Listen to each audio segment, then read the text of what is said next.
આપ સર્વોને હેતપૂર્વક જય શ્રી સ્વામિનારાયણ। આજની સત્સંગ કથા વાર્તા નિજ મંદિર સાવરકુંડલા। આજની સત્સંગ કથા વાર્તામાં આપણે ચરિત્ર કથા અંતર્ગત શ્રીજી મહારાજે પ્રાતઃ પૂજામાં એક દંડવત પ્રણામ અધિક કર્યો ને પ્રભુ શ્રી નીલકંઠ બ્રહ્મચારીએ ગામ લોજપુરમાં રહી છાણ મેળવ્યાની પ્રસંગ વાર્તા સાંભળશું। સંવત 1880 ના આસો વદ ત્રીજના દિવસે તારીખ 22 ઓક્ટોબર 1823 ના શ્રીજી મહારાજ ગઢપુરમાં ગંગા જળિયા કૂવા પાસે સ્નાન કરતા હતા। ત્યારે બે ઓરડીની વચ્ચે પાર્ષદ રતનજીએ સાદડી પાથરી હતી। તેના ઉપર ધાબળી પાથરીને તે ઉપર મૂર્તિઓ પધરાવી મહારાજ માટે પૂજા ગોઠવી હતી। તે સમયે ત્યાં નિત્યાનંદ સ્વામી, શુકાનંદ સ્વામી અને આત્માનંદ સ્વામી બેઠા હતા। પછી મહારાજ સ્નાન કરીને ત્યાં પધાર્યા અને પૂજા કરી મૂર્તિને દંડવત કર્યા। ત્યારે શુક મુનિ અને નિત્યાનંદ સ્વામીએ કહ્યું જે, હે મહારાજ, આપ નિત્ય દંડવત કરતા હતા અને આજે એક દંડવત અધિક કેમ કર્યો? તે શુકાનંદ સ્વામીની વાત સાંભળી મહારાજે પૂછ્યું કે તે આ શુક મુનિ શું કહે છે? ત્યારે નિત્યાનંદ સ્વામીએ કહ્યું જે, મહારાજ, એ તો શુક મુનિ એમ કહે છે જે મહારાજે આજે એક દંડવત અધિક કેમ કર્યો?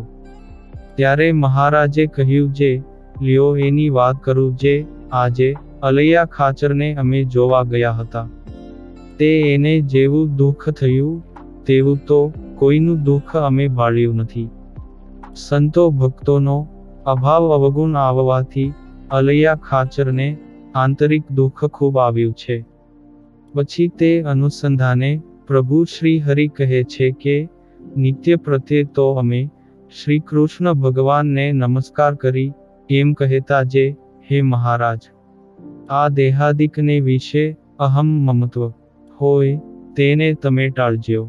અને આજ તો અમને એવો વિચાર થયો જે ભગવાનના ભક્તનો મન, વચન અને દેહે કરીને જે કાનિક જાણે અજાણે દ્રોહ થઈ આવે ને તેણે કરીને જેવું આ જીવને દુઃખ થાય તેવું બીજા કોઈ પાપે કરીને થતું નથી।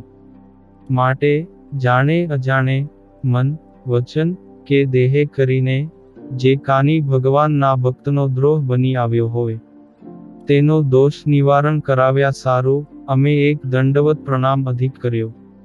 એ આજનાની વાર્તા દાડી દાડી સાંભળતી રહે તે સારું। આજથી સર્વે સંતો તથા હરિભક્તો માત્રને એવો નિયમ રાખવો જે ભગવાનની પૂજા કરીને પોતાના નિત્ય નિયમના જે દંડવત પ્રણામ હોય તે કરવા ને તે પછી આખા દિવસમાં જે કાંઈ જાણે અજાણે મન, વચન કે દેહે કરીને ભગવાનના ભક્તનો દ્રોહ થયો હોય તેનું નિવારણ કરાવવા સારું એક દંડવત પ્રણામ નિત્ય કરવો એમ અમારી આજ્ઞા છે, તેને સર્વે પાળજો।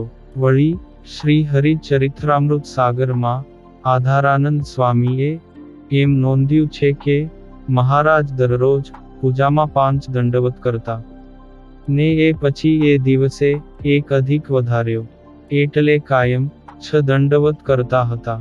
આ પુનિત પ્રસંગ આજે શ્રી વચનામૃતમ સંપાદક 4 સદ્ગુરુઓમાંથી સાંભળ્યો। પ્રગટ પ્રભુ શ્રી નીલકંઠ વર્ણી વેશે 7 વર્ષના વિકટ વન વિચરણની પગપાળા યાત્રા કરી